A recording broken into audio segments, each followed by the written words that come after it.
Well, good morning, everyone, and welcome to Dementia Unplugged Care Conversations. I'm Jeannie Forrest, the host, and welcome you and some of you back again. Today, we'll be talking about LGBTQ considerations in dementia care. As always, I give a little bit of an introduction, and especially about our interviewee, and open it up to question and answer through the chat function after about 30 minutes of conversation. Before we get formally started, I want to read this important message from the Dementia Society of America. All content, including any potential medical information, is provided as an informational resource only, and it's not to be used for any diagnostic or treatment process. It should not be used as a substitute for professional diagnosis, care, and treatment. Please consult your healthcare provider before making any healthcare decisions and or for guidance about a specific medical condition. The opinions expressed and the content shared by me, Dr. Forrest, and my guests are not necessarily the opinions and content of the Dementia Society of America. Thank you for listening to that. For those of you who may be new to the program, I want to make sure that the word dementia is more formally understood. The word dementia is really an umbrella term, and it represents a whole variety of underlying diseases and conditions that present in a way what we call dementia. Similar to the word cancer, there are many different types of cancers. There are many different underlying subtypes along that umbrella term.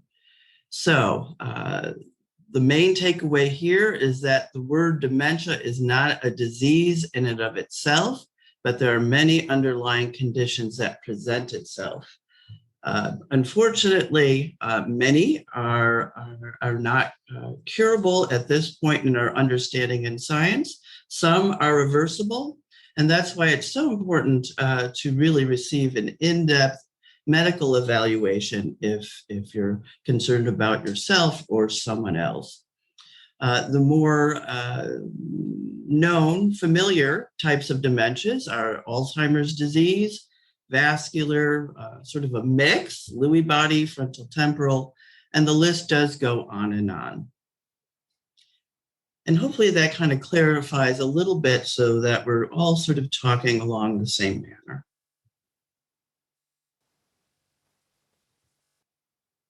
So you are listening today to Dementia Unplugged Care Conversations. Over the past year, it's been sort of subdivided into two other programs. So in our care conversations, we interview caregivers, leading researchers, innovators, doing lots of good work in dementia care. And it's the first Monday of every month.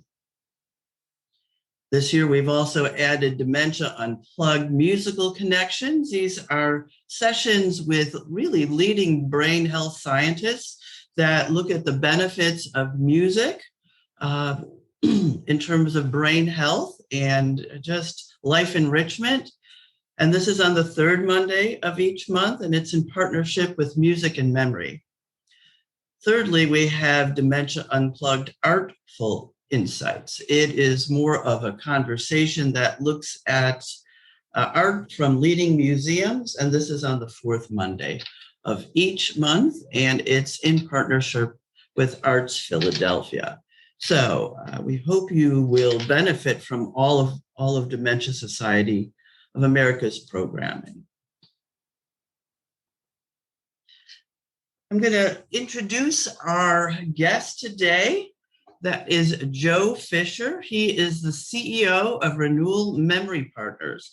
A little bit of background here, especially for those of you who are listening in. Joe is a social entrepreneur, has a real passion for person-centered care, a lifelong advocate for marginalized populations. Joe's really has pioneered one of the first affirming care services for LGBTQ older adults and those with memory loss. In terms of background, Joe also holds a bachelor's degree in art history and an MBA from Columbia. He also has completed executive education through Harvard Divinity School, serves as an advisory council to the Zen Center for Contemplative Care. And in his spare time, when he's not in the office, he travels, enjoys histories, modern art, meditation, spending time with his husband, Al, and son, Ethan. So with no further ado, and also I should say that you can reach him later on through renewalmemory.org. So now I'm going to stop sharing these slides so I can welcome Joe. Thank you so much, Janine, for having me today, and thank you as well for Kevin for hosting. Welcome. I'm really glad to be here. Yes, and of course I am going to minimize, and there you are. Okay, now I can see you. Oh, the joys of technology! I just love it. So glad. I know we're thrilled to have you today. Thank you. And so I think I like to start off with tell us a little more of how you became interested in maybe specializing a little bit in dementia care, especially for LGBTQ individuals. Sure. Well, I think for me, the first area of specialization was an interest in serving LGBTQ older adults. I've always been interested in serving the community. I've always had a bit of an activist strain in myself. During my college years, I interned at the Empire State Pride Agenda, which at the time was the nonprofit advocating for rights on a statewide level in New York. Fortunately, we've made a lot of progress since then, not just on a state level, but on a national level. But my mom, she's worked in home care for about 20 years. My dad is a nurse, so this is also in my DNA to a certain extent. Exactly. But in the year 2009, I had graduated, or the previous year I had graduated from my graduate program, and I was really interested in doing something focused in social enterprise to be of service. And one of the things that was increasingly on my own radar is just how am I going to age as a member of the LGBTQ community? What are the resources that are available to me? And one of the things that I discovered in living in the year 2009 in the city of New York was that there wasn't a resource available at that time for LGBTQ older adults who wanted to age in place at home. And this was very surprising to me, especially in a place like New York that continues to have such a thriving population within the gay community. And this was very concerning to me. It really, particularly because the more I learned that many people in the community were going back into the closet as they aged for fear of discrimination. Mm-hmm. And this was a generation that I felt especially indebted to because it was the generation that fought at Stonewall, that was marching when it was very hard to do so, and really paving the way for many of the rights that that the community enjoys today. So I've always felt a lot of gratitude and indebtedness to this generation. And so when I first started out with Renewal, it was to create the first home care service in the country that had a special mission to providing a safe space for LGBTQ older adults. My interest in dementia came rather organically from there, because many of our first clients that we served had a diagnosis of Alzheimer's or a related dementia, which, as we know, can include many other types of dementia. And so my interest and expertise kind of grew client by client, and I discovered just an inner passion for serving people with dementia. I think particularly for me, because I also have a background in the arts and music, and I love integrating that into our work. And I'm also an avid meditator, and I feel like one of the things, most important things about being with someone with dementia is living in the moment. So I think this is an area where I can just combine a lot of my interests into a single area of work. Yes, no, I mean, it is really wonderful how that whole package of your background and skill set, and you had to learn by doing, right? I mean, this is, and we're still learning. And I know this is going to be difficult to answer because we don't have accurate numbers, but what's your sense of how many older LGBTQ individuals have some form of dementia? Where would we find that information? That's a really great question, because I think one of the things that we're first trying to measure is how many LGBTQ adults are there in our population. Yes. I think that for decades this has been a largely invisible population and continues to be so to a great extent.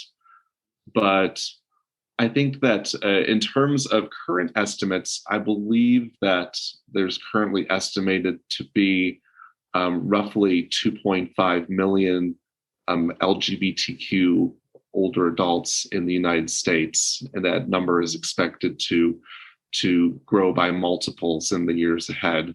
Yes. And I don't know a source that estimates the number of people specifically with dementia, although there started to be some studies indicating that people within the community have a higher risk. So I think it would be safe to say that the prevalence within the community is likely to be higher than that of the general population. And there was a study that came out from, I believe, the University of California in San Francisco a couple of years ago that validated that. Okay, thank you for that. And so for the listeners now and who will be listening later to the recordings, it is, I think, imperative that we all become more dementia sensitive and competent going forward. For those who may be very new to this whole subject, can you just spell out or just identify what LGBTQ stands for? Might want to start there just to make sure we're all, again, using the same nomenclature. Sure. And so LGBTQ would be lesbian, bisexual, gay, and transgender. And Q is queer, and that was a letter that was added on. I think probably in the past 10 years more prevalently, and I think oftentimes now we will also use a plus sign afterwards, because I think the acronym continues to grow. Sometimes people will put LGBTQ IA, and so there's some people are identifying as not queer but questioning, or intersex. So I think there's one of the ways to be kind of continuously all-encompassing is to just add that plus at the end, and which could also include allies, which hopefully includes everyone. Yes, thank you. Yes, because that can be confusing given sort of the alphabet soup that people are presented with, and it could be a real learning curve for many. So thank you for that. So in terms of how would you describe some of the major challenges or differences in caring for someone who is LGBTQ plus versus not? What are some of the extra struggles that you see as an owner of a home care agency? What's different? What makes it more challenging? Sure, that's a great question. I mean, I think that there are just many additional areas of added vulnerability. And hopefully, as time goes on and as acceptance grows, many of these areas of vulnerability will decrease over time. So, but in terms of the current generation that's growing older within the community, they are less likely to have family support, which I think is huge for all of us who are aging. Many are estranged from their biological relatives.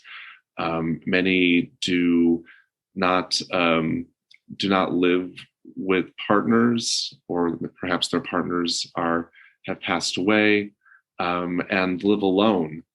And I think that social isolation is becoming more and more known as a silent killer. Unfortunately, there's been many studies emerging just showing higher rates of mortality among people who are socially isolated, and I think that because of that isolation, many people within the community are more likely to fall through the cracks. They're harder to reach. And then when you do reach them, it can also be more challenging at times to understand exactly where they're coming from, including whether or not they're a member of the community. Many people within the community are hesitant to disclose their background or their orientation because of fear of discrimination. In fact, many, according to studies, avoid seeking medical care for that reason.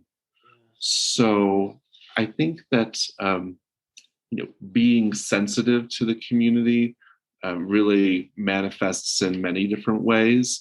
I mean, I think from the way that organizations need to train their staff, to hiring and ongoing care, but there's many best practices. But I think one of the baseline things that we all need to do is to not make assumptions.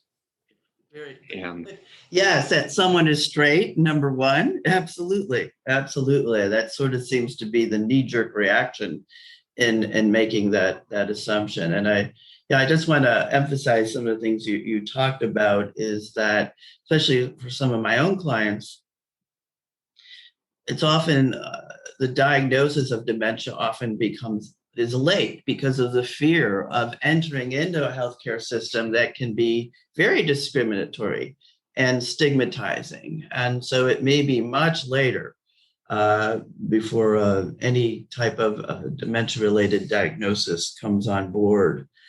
And then the idea of family, using the term family of choice, not assuming that someone's blood-related brother or sisters are considered family. They may have ostracized someone. So you really are expanding that circle of care into their family of choice. Right. That's a term that we often use a lot in our work because of the unfortunate estrangement from biological families. Also, LGBTQ older adults are much less likely to have their own children. So they've been put in a position where they needed to define their own families on their own terms. Mm-hmm. And I think that I think along those lines, many people within the community, I think statistically, are more likely to care for others outside of their bloodlines in caring for their families of choice. I think that on that, I had a couple of thoughts on families of choice. I mean, sure, please. I mean, I think one of them would be, in terms of, I think there's really the importance of creating the space for people to define that family when you're interacting with people within the community. Mm-hmm. So I think that rather than asking who are you married to, or other things that create certain assumptions, I think it's sometimes useful to just ask who's important to you in your life.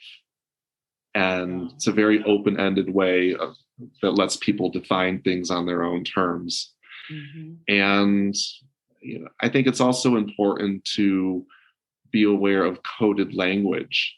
And this coded language often exists because of fears of discrimination and the perceived. So can you articulate a little bit more about what you mean by coded language? Sure. So if you're with a couple that, or maybe you're with two men who have been a couple for the past 50 years, and you meet them in their home, one might refer to the other as a friend. Mm-hmm. This is my friend. So language like that doesn't quite tell the full depth of their relationship. So sometimes there can be the need to read between the lines and really kind of meet people literally on their own terms. No, that makes total sense. And because it takes a while for people to trust you, especially right. if you have staff that are coming into the home, not sure. And then what happens? Can you tell us a little bit about your experience, or if this has ever happened, where you alluded to people going back into the closet? So as short-term memory starts to disappear in many of the dementias, and it's the longer-term memories that stay in place. And so in the past, people were not out. So all of a sudden, there's this strange back and forthness of, mm-hmm. Yes, I was out, but now in my own mind, I'm not going to talk about that again. Does that ever happen to you in your staff? That's interesting. I mean, I think and I think, as you may have said on this show before, if you've met one person with dementia, then you've met one person with dementia. So I haven't, in my experience yet, worked with someone who went back into the closet kind of as they've time traveled with their dementia. Although that's certainly something that I could foresee happening with an individual. Yeah, it is a strange way of being, and I've I kind of have experienced that. So tell us a little bit more on how you have prepared your renewal memory care partners to be more dementia sensitive and competent? What is it that you do to help meet those challenges? Sure, sure. Well, I think one of the first things that we do, before anything, is we just try to create, create the signals that we are a safe space. And so we've done that on our website and in our literature for years, just very explicitly stating that we are here to be a safe space for LGBTQ older adults, and having it be more than just a little disclaimer at the bottom of our website. And I think in the hiring process, it's a question that we always ask. Are you comfortable, or how do you feel about working with people from the LGBTQ community? This is a population that we are very committed to serving. I think the answer to that question can be very telling. If somebody says, "I don't have a problem with that," that's a start, but that's really not the answer that we're looking for.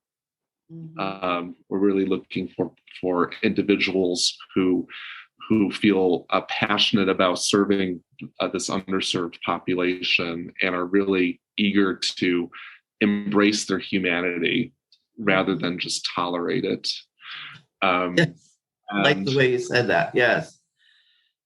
Yeah, and I think that once people are on board with us, it is a focal point of our training. So we have worked with an organization called SAGE for many years since our inception, and I'm not sure if SAGE is how well known that may be. Yeah, maybe you could tell a little bit more to those who are listening. What is SAGE and what did they teach you? Sure. SAGE is a wonderful organization. It is also an acronym. So it stands for Services and Advocacy for GLBT Elders. And they are a nonprofit that works, they're national at this point. I think they were started in a more grassroots way, I believe, in the 70s. But they now have affiliates all throughout the country.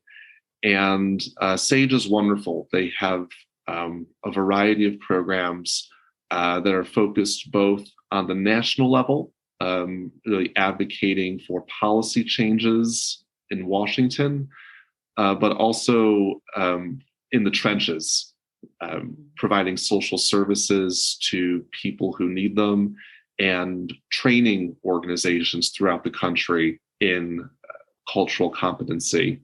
So we've been getting trained by SAGE now for a decade, and we've also participated more recently in a program that they launched called SAGE Care.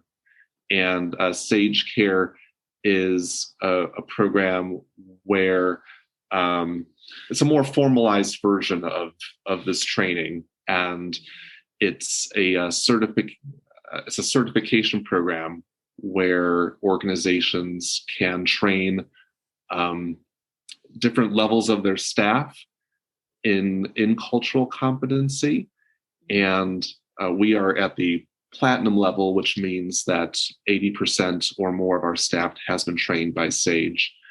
And it's a wonderful training. I highly recommend it to anyone who's in a position to introduce it to their organization. It's as a member of the community myself, I learned a lot from it, and I sometimes I think I even when I think I know it all, trainings like this are very humbling to me. Totally agree. Yeah, so maybe can you articulate just a few of the topics? Because I'm getting a question in already, and that's great. I'll it's a little more broad, but I think people are looking for more nuts and bolts. What is the difference from the care? What is different from the care of the LGBTQ community compared to the care of the straight community? So that was a question that popped up. So maybe if you could give us a sense of the types of topics that you use. Sure, sure. Well, I think that one of the things that I would say just in response to that question, and Janine, I'm sure you have your thoughts as well, but LGBTQ older adults suffer from the same aches and pains as every other human being. So, and the disease, Alzheimer's does not discriminate in the way that it progresses through somebody. So, I think that I think that's the fundamental approach for caring for all people with Alzheimer's is to take a person-centered approach, and a humanistic approach. And I think that the more training that we have in cultural competency, hopefully that's just setting the stage for us to put the best practices into place that we already know exist, which is to celebrate the person as they are and to celebrate their past. Yes. And their accomplishments, and to tap into their passions, and to be able to relate to them in a deep and meaningful way. So one of the things that the SAGE training covers is just what the history has been in the past 60, 70 years for people within the LGBTQ community. You're talking about how it's how there's been changes in laws, and there were laws on the books even into the 21st century against the community, discrimination in housing and employment, the raids that would take place on a regular basis in social settings. And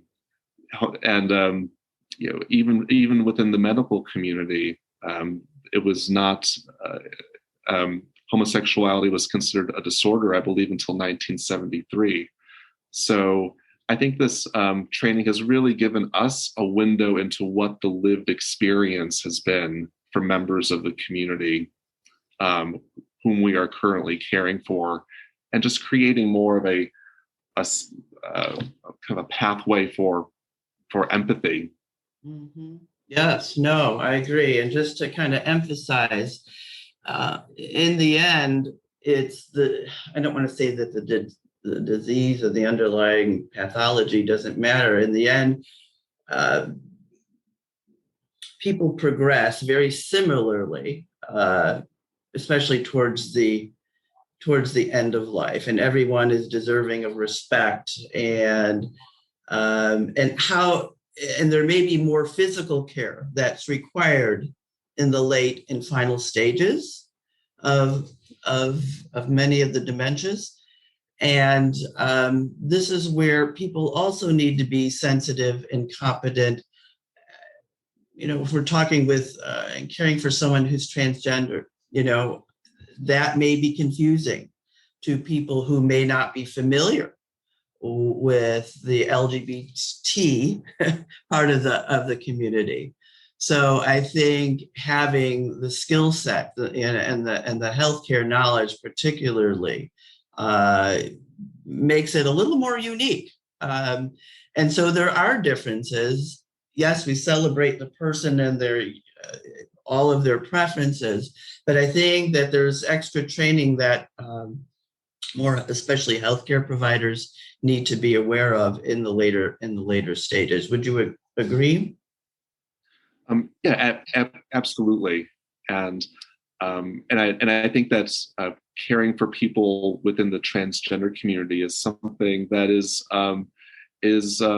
relatively newer, even to people who have had this commitment to the gay and lesbian community for a long time, as we have. So we're also still learning um, how we can provide better care to the transgender community, as I think many other dedicated providers are. Yeah.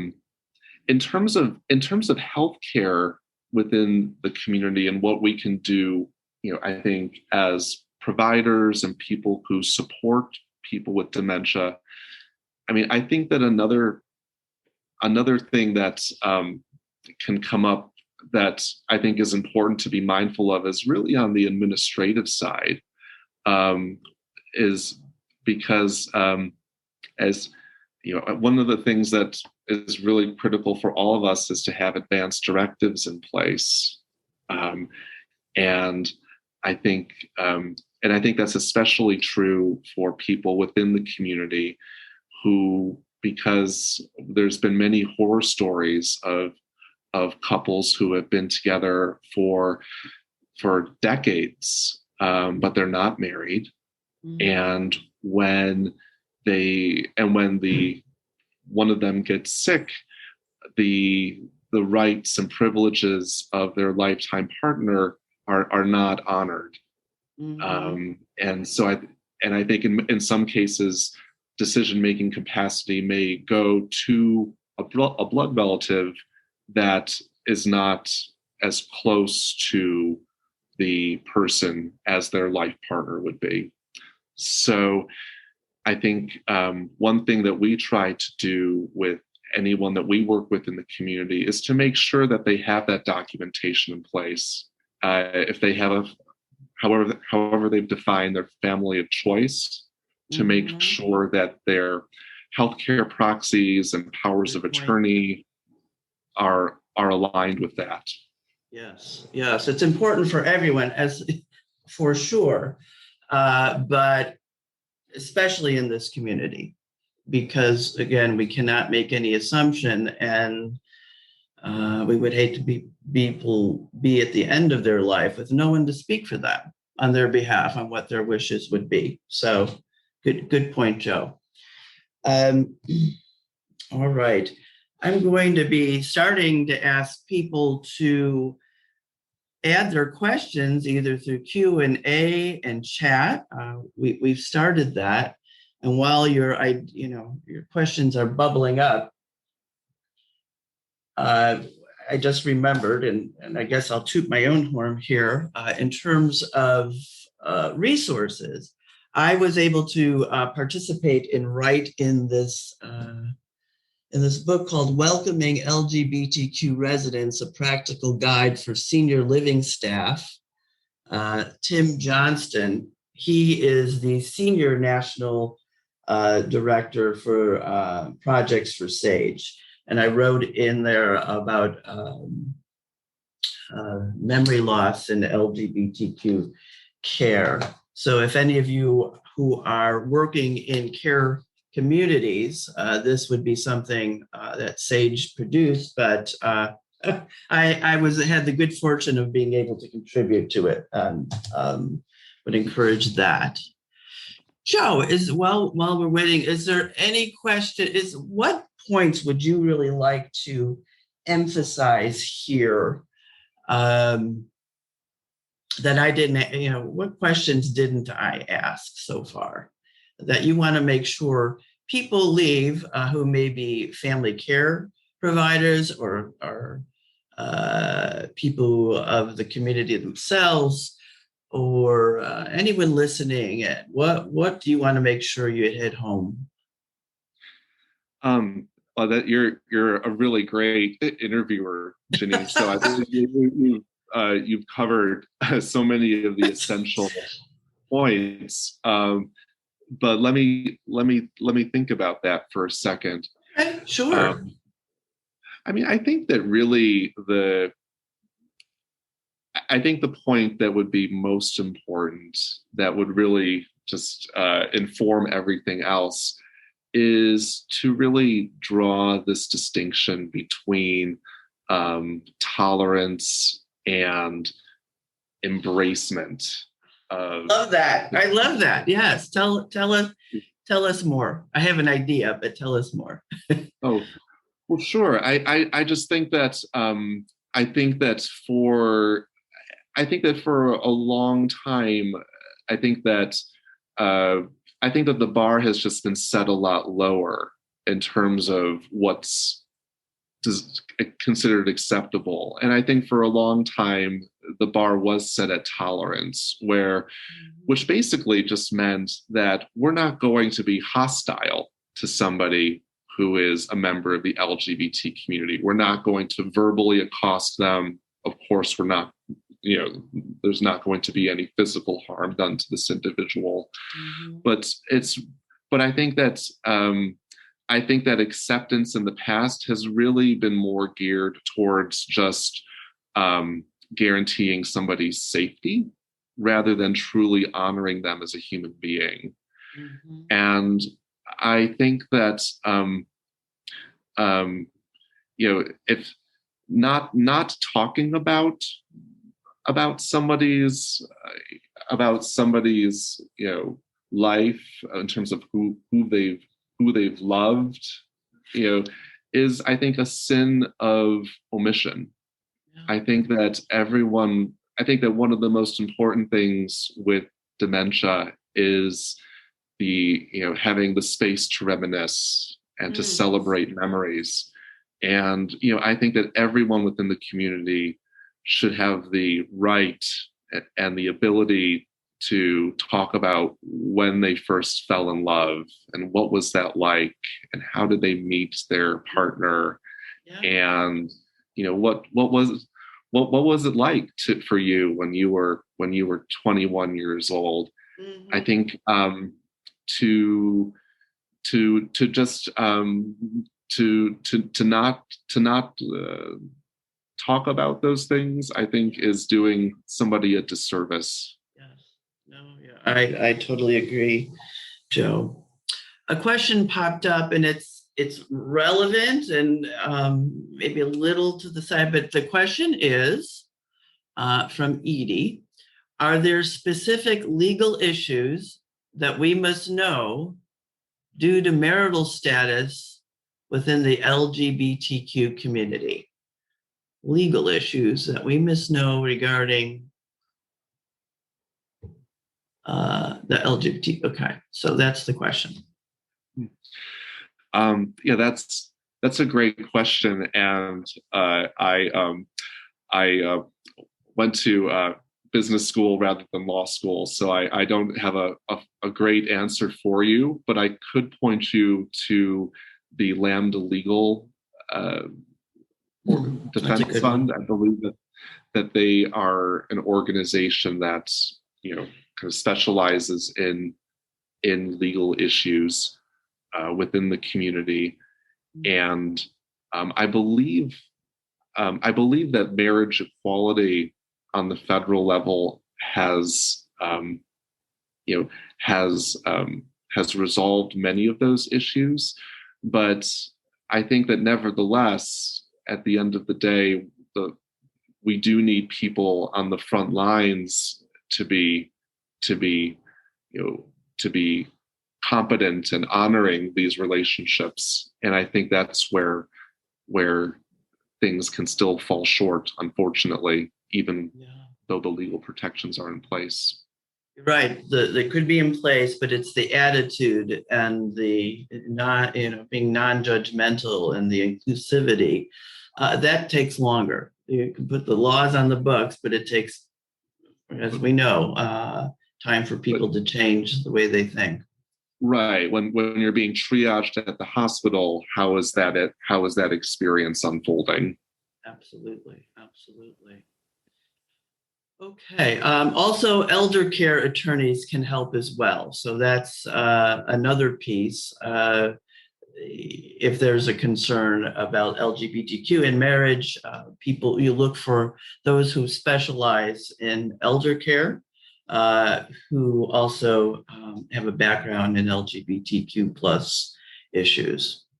Well, this we can go on, and it has been an absolute joy and privilege to hear from you and to thank you as a member of the LGBTQ community for your work in this. I also want to make sure that people know that you hire, you make a concerted effort, an intentional effort to help, to hire people from the same community.